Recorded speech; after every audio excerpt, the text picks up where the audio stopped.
ঘেট্টুরে, তুই সকালে কখন ঘুম থেকে উঠিস? আমি একদম ভোরবেলা ঘুম থেকে উঠে পড়ি। গত 14 বছর ধরে আমি একটাই রুলস মেনটেন করে যাচ্ছি। তোর একদিনও দেরি হয় না ঘুম থেকে উঠতে? না, আমার ঘুম থেকে উঠতে একদিনও দেরি হয় না। শোন ঘেটু, যারা দেরিতে ঘুম থেকে ওঠে তারাই আসল মানুষ, আর যারা ভোরবেলায় ঘুম থেকে ওঠে তাদের তো মুরগি বলে। কি, তুই আমাকে মুরগি বললি? পেচি, তুই মুখ সামলে কথা বলবি কিন্তু। ঘেট্টুরে, পেচি ঠিকই বলেছে, মুরগিদেরই তো ভোরবেলা ঘুম ভাঙে। দেখিস না, মুরগি ভোরবেলা ঘুম ভেঙে চিল্লাতে শুরু করে, কক কক কক কক কক কক কক কক কক কক কক কক কক কক কক।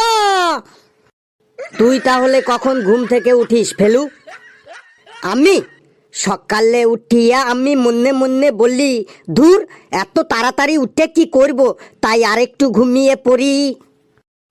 এই সবাই চুপ, স্যার আসছে। Good morning sir. Good morning sir. Good morning sir. 12টা বেজে গেছে, আর গুড মর্নিং বলতে হবে না, চুপচাপ বস। এই লেবুকে তো দেখছি না, লেবু এখনো আসেনি। May I come in sir? এই তুই দাঁড়া দাঁড়া, তোকে আমি পারমিশন দিয়েছি যে তুই ভেতরে আসছিস। সরি স্যার, 10 মিনিট লেট হয়ে গেল।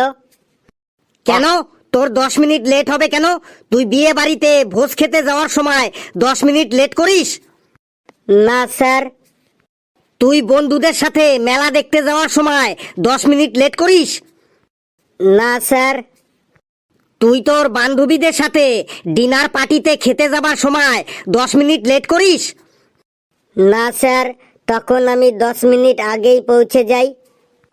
তারপর বাড়িতে তোর পায়খানা পেলে, প্রস্রাব পেলে বাথরুমে যেতে 10 মিনিট লেট করিস? না স্যার। তাহলে তোর স্কুলে আসতে এত লেট হয় কেন? আমি ডেইলি সিসিটিভি ক্যামেরায় ফুটেজে তোকে আমি নজর রাখি, তুই ডেইলি লেট করে আসিস। সরি স্যার, আর লেট হবে নাই। আমার বেঞ্চটাতে গিয়ে বসবো স্যার? বসবি পরে, আগে বল তুই আজ এত দেরি করে আসলি কেন? স্যার, আমি এতক্ষণ হসপিটালে ভর্তি ছিলাম, তাই আমার দেরি হয়ে গেল। কেন তুই হসপিটালে ভর্তি ছিলি কেন? গতকাল রাতে আমার মোবাইলটাতে চার্জ ছিল না, তাই খেয়ে দিয়ে কাল রাত 10টার সময় ঘুমাইন পড়েছিলাম। সকালে ঘুম থেকে উঠে দেখি আমি হসপিটালের বেডে। কি আশ্চর্য, কেন তোকে হাসপাতালে ভর্তি করলো কেন? আসলে কোনো দিনও তো আমি রাত 2টোর আগে ঘুমাই না, তাই 10টার সময় আমাকে ঘুমানো দেখে আমার বাড়ির লোকজন ভেবেছে যে আমি অজ্ঞান হয়ে গেছি, তাই আমাকে নিয়ে হাসপাতালে ভর্তি করান দিয়েছে। আর কোনোদিনও যেন তোর দেরি না হয়, তাহলে তোর ওই হিপি মার্কা হলুদ চুল আমি সাদা করে দেব কিন্তু। যা, জায়গায় গিয়ে বস, আজকের মতো ছেড়ে দিলাম। মাস্টার তো আজ সকাল থেকেই রেগে আছে কেন? পরে খোঁজ লাগাইতে হবে তো। স্যার, আপনার গালে ওই রকম লাল লাল দাগ হয়েছে কেন? ওটা কালকে রাতে আমার গালে মশায় কামড়ে দিয়েছে, তাই লাল দাগ হয়ে আছে। স্যার, আপনি মাস্টার মানুষ, আপনাকেও মশায় কামড়ে দিয়েছে? কি করে কামড়ালো স্যার? কাল রাতে যখন আমি বিছানায় ঘুমিয়েছি তখন দেখলাম 2টো মশা আমার পায়ে এসে বসলো। আমি তখন ভাবলাম যে ওরা হয়তো নতুন বিয়ে করেছে, তাই আমার পা ছুঁয়ে আশীর্বাদ নিতে এসেছে, তাই আমি মশা দুটোকে কিছু বললাম না। ও মা, একটু পরেই দেখি আমার গালে কামড়ে দিয়ে চলে গেল। স্যার, আমাকে রাতে ঘুমানোর সময় একটা মশাও আমাকে কামড়াতে পারে না। তাহলে তুই নিশ্চয়ই মশারি টানিয়ে ঘুমাস, তাই তোকে মশা কামড়াতে পারে না। না স্যার, আমি মশারিও টানাই না। তাহলে তুই কি ফর্মুলা ইউজ করিস যে তোকে মশায় কামড়ায় না? স্যার, আমি প্রতিদিন রাতে ঘুমানোর সময় আমার কানের পাশে যখন মশা এসে ভন ভন করে, তখন আমি ওদের মধ্যে একটা মশাকে ধরে মেরে ফেলি। তখন বাকি মশাগুলো ওই মরা মশাটাকে শ্মশানে নিয়ে সৎকার করার জন্য ব্যস্ত হয়ে পড়ে, আর ওরা আমাকে কামড়াতে আসে না। এই যে শুরু হলো তোর ফালতু কথা, একদম ফালতু কথা বলবি না, চুপচাপ বস। লেবু, তুই দাঁড়া। বলুন স্যার। তুই বল, সকাল সকাল ঘুম থেকে উঠে হাঁটাচলা করা ও ঘুরে বেড়ানোর উপকারিতাগুলো কি কি? স্যার, আমি কোনোদিনও সকাল সকাল ঘুম থেকে উঠে ঘুরে বেড়াই না বটে। কেন তুই সকালে উঠে ঘুরে বেড়াস না কেন? স্যার, পৃথিবী তো যখন নিজেই ঘুরছে, তখন আমি আর শুধু শুধু কষ্ট করে ঘুরে বেড়াতে যাব কেন? তোর চুলগুলো কিন্তু সত্যি সত্যি এবার আমি সাদা করে দেব। তুই দুহাত তুলে দাঁড়া। দুঃখটো আমার পেছনে এমন ভাবে লেগে আছে, মনে হচ্ছে আমি যেন ওর প্রথম ভালোবাসা। ওটাকে কালু নাকি? কালু, তুই দাঁড়া। তুই বল, গ্রামার কাকে বলে? স্যার, যারা গ্রামে বাস করে তাদের গ্রামার বলে। কি বললি? যারা গ্রামে বাস করে তাদের গ্রামার বলে? তোকে আজ আমি এই গ্রাম ছাড়া করব। তুইও দুই হাত তুলে দাঁড়া। ঘেটু, তুই দাঁড়া। তুই বল, এই মোবাইল ফোনের জন্য কাদের সব থেকে বেশি ক্ষতি হচ্ছে? স্যার, এই মোবাইলের জন্য চোরদের সব থেকে বেশি ক্ষতি হচ্ছে। কেন মোবাইলের জন্য চোরদের সব থেকে বেশি ক্ষতি হচ্ছে কেন? স্যার, রাত 3টের সময়ও চোরেরা লোকের বাড়িতে চুরি করতে গিয়ে দেখে সেই বাড়ির কেউ না কেউ জেগে আছে, মোবাইলে ফেসবুক করছে। তাই চোরেরা আর চুরি করতে পারছে না। তাই এই মোবাইলের জন্য চোরেদের সব থেকে বেশি ক্ষতি হচ্ছে। কি সাংঘাতিক অ্যান্সার রে বাবা! মেরে তোর পোকা দাঁত আমি আজ ফেলে দেবো। তুইও দুই হাত তুলে দাঁড়া। পেশি, তুই দাঁড়া। তুই বল, মাছ কথা বলতে পারে না কেন? স্যার, আপনি যদি জলের তলায় ডুবে থাকেন তাহলে আপনি কথা বলতে পারবেন? স্যার, মাছরা তো সব সময় জলের তলায় ডুবে থাকে, তাই কথা বলতে পারে না। বাপ রে বাপ, তোরা তো দেখছি এক একটা সব গুপি যন্ত্র। স্যার, আমার মাথাটা কেমন যেন টনটন করতে শুরু করেছে। আমি হাত দুটো নামাবো স্যার? সে তোর মাথা টনটন করুক আর যাই করুক, তুই হাত নামাতে পারবি না। Please sir. বেশ, তুই একটা বাক্য রচনা বল, তাহলে তোর আমি হাত নামাতে দেব।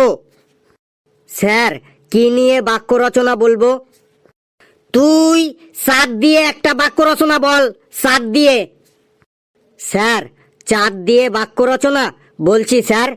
কিছু কিছু মেয়ে আছে, তারা একদম চাঁদের মতো। তাদের কোনো নিজস্ব আলো নেই, তারা সবাই মেকআপের আলোয় আলোকিত হয়। বাপরে বাপ! এই, তুই হাত নামানো তো দূরের কথা, তুই বেঞ্চের উপর দাঁড়া। তুই বেঞ্চের উপর দাঁড়া তো। এই, তোরা কেউ বাড়িতে পড়িস না কেন রে? এই কালু, তুই বাড়িতে পড়তে বসিস? হ্যাঁ স্যার, আমি ডেইলি বাড়িতে পড়তে বসি। তাহলে পড়া ধরলে উত্তর দিতে পারিস না কেন? স্যার, পড়তে বসলেই শুধু উল্টো পাল্টা কথা মনে পড়ে। কি উল্টো পাল্টা কথা মনে পড়ে শুনি? স্যার, পড়তে বসলেই শুধু ভাবি হাতের নখগুলো অনেক বড় হয়ে গেছে, কানের কাছে চুলকাচ্ছে কেন, পিঠে মনে হয় একটা মশা বসেছে, দিন কেমন যেন মোটা হয়ে যাচ্ছি। কাল স্কুলে গিয়ে দই ফুচকা খাবো নাকি জল ফুচকা খাবো। তারপরে ভাবি নেট প্যাকটা আর কতদিন বাকি আছে। তারপর ফেসবুকটা একবার খুলে দেখি কেউ ফ্রেন্ড রিকোয়েস্ট পাঠালো কিনা, হোয়াটসঅ্যাপটা একবার খুলে দেখি যে কেউ মেসেজ করলো কিনা। এই সব করে করে আর পড়ায় মন বসে না স্যার। একটা কথা বলি, মন দিয়ে শোন। জীবনে চলার পথে অনেক অনেক বাধা আসবে, কিন্তু তার জন্য কখনো থেমে যেতে নেই। যত বাধা আসবে তত আরো জোরে জোরে চলতে হবে। স্যার, জীবনে জোরে জোরে চলতে গিয়ে যদি জুতোটো ছিঁড়ে যায় তাইলে কি করব বটে? লেবু, তুই খুব ফক্কর হয়ে গেছিস, আমাকে আর রাগাস না কিন্তু বলে দিচ্ছি। লেবু, তোর বাড়ি তো বোলপুরের শান্তিনিকেতনের কাছে, তাই না? হ্যাঁ স্যার। বেশ, তাহলে তুই একটা রবীন্দ্রসঙ্গীত গান গেয়ে শোনা তো। স্যার, আমি রবীন্দ্রসঙ্গীত গাইতে পারি না বটে। বলিস কি? তুই শান্তিনিকেতনের কাছে থেকেও রবীন্দ্রসঙ্গীত শিখিসনি? স্যার, আপনার বাড়িটা কোথায় বটে? আমার বাড়ি দমদম। স্যার, আপনি এরোপ্লেন চালাইতে জানেন? না। তাইলে স্যার, আপনি দমদমে এয়ারপোর্টের পাশে থেকেও এরোপ্লেন চালাইতে শেখেননি কেন? বুঝেছি বুঝেছি লেবু, তুই তো শুধু একটা বুনো ওল না, তুই একটা বাঘা তেঁতুলো বটে। ফেলু, বললুন স্যার। তোর বাড়িতে তোর বাবা মা তোকে পড়তে বসতে বলে না? হ্যাঁ স্যার, বলে তো। তখন তুই তোর বাবা মাকে কি বলিস? তখন আমি বাবা মাকে বলি, আমাকে আমার মতো পড়তে দাও, আমি পড়াকে নিজের মতো কমিয়ে নিয়েছি, যেটা পড়িনি সেটা না পড়াই থাক, সব পড়লে কষ্ট ভীষণ। এই পড়ার টেবিল আজ ছাড়খার, তবু পড়তে বসেছি আজ 3 বার। আমি পড়তে চাই না যে আর কোনো নতুন রকমের চ্যাপ্টার, তাই চেষ্টা করছি বারবার না পড়েই পাস করবার। যা হয়ে যা পড়া তালেরই বড়া, হয়ে যা পড়া তালেরই বড়া। তোর তালের বড়া আমি ছোটাচ্ছি, আজ ঘন্টা পড়ে গেল তাই তুই বেঁচে গেলি, কাল তোকে আমি তালের বড়া খাইয়েই ছাড়বো। কি সাংঘাতিক ছেলে রে মাইরি।